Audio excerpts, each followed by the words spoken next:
I want to talk to you, Caleb. I want to go out to Ohio. He, him, Caleb has some evidence for the supernatural. So, Caleb, we are here for that, brother. Forrest and I are excited. We want this evidence for the supernatural. Make us believers. What you got? Let's do it.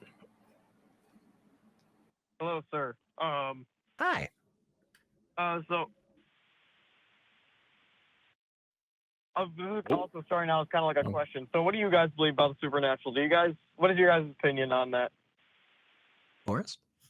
I don't think there's any reason to believe in anything that's supernatural. We have no evidence for anything that's supernatural, and what people present as evidence is usually just like either anecdotes or I don't know, wrapped in a magic blanket of spirituality and shit. So just I don't want to speak for both of us, but I'm pretty confident in saying neither person on this show believes in any supernatural things. Gods, ghosts, angels, Bigfoots, you name it. I'm right there with you, Forrest. And I think that the term supernatural historically, right, what it has been is this catch-all term for us to put anything in that we just don't understand. And ultimately, some of those things we have gotten more information on. And so no longer do we put them in that mystery box. But there are still some things that have kind of stuck around. Of those, the ones that Forrest just mentioned are really good examples. So, yeah. Yep. Okay, well, what you were mentioning, I don't want to speak for you guys because I don't know what you guys were thinking, but it sounds kind of similar to since we don't know, like you said, put like God in there, so like that, that's the God of the gaps fallacy that's commonly used. I know what that is, but you see, we're not using God to plug in the holes in our knowledge. And I say we, I mean me and like other Christians. And so, do you guys believe that nature had a beginning?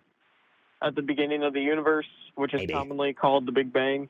I'm comfortable either way. I think what the information tells us is that this current presentation that we're all hanging out in and, eating cupcakes in, there was at some point, this big expansion and all that goodness. What happened before that? Does that even make, logical or semantic sense? Like, I don't know. Right. But yeah, I don't even know that in a solid, firm answer to that question, any which way, gets us anything, to be honest. Like, let's just say Forrest and I do accept a beginning to the universe. What does that matter? What does that change about the supernatural stuff, What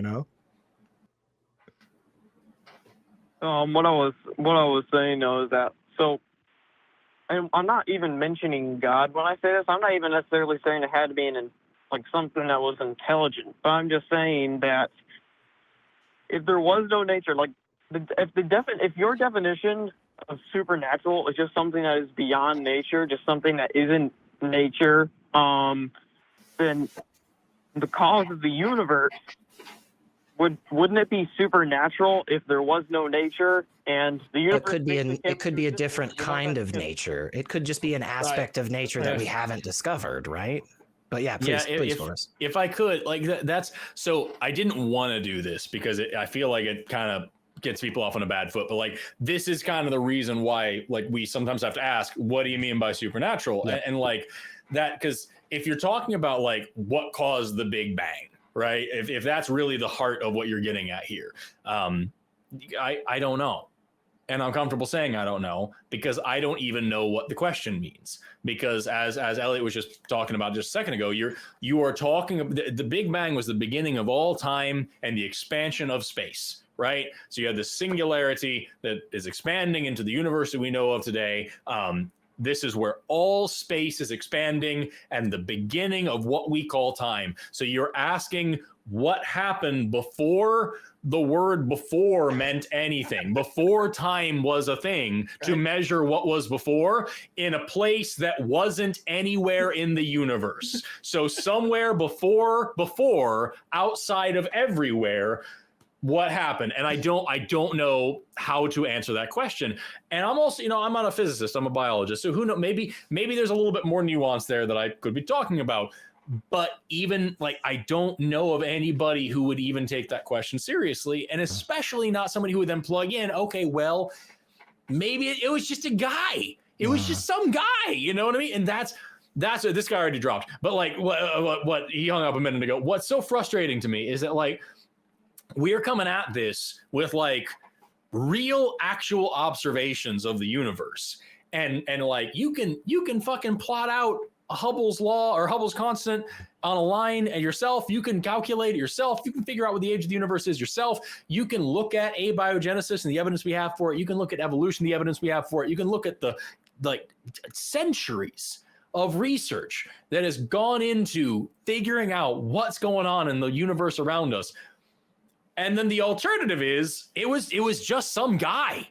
It was a guy. There was this guy who was just floating around in space, except it wasn't space yet. And also yet didn't mean anything because there was no time. But it's just this guy, and he's rocking around on a magic space throne, and he just decided to whip up the whole universe because he's a space wizard and he can do cool shit like that. And there's this fucking guy who just made the stuff, and he really needs to make sure you don't eat a shrimp. That's the biggest concern for this guy. He's got galaxy on galaxy to attend to. He's got countless billions of light years in every direction. He's got quadrillions of stars and planets and shit that he's got to keep spinning. He is really, really busy with beetles. But man, if you touch yourself at night, shit's weird. And like, so you got to understand this guy and his priorities. And like, I don't get how anybody is going to say that with a straight face when your argument is coming against like the actual wealth of knowledge and evidence that we have about the universe. It's nutty, dude.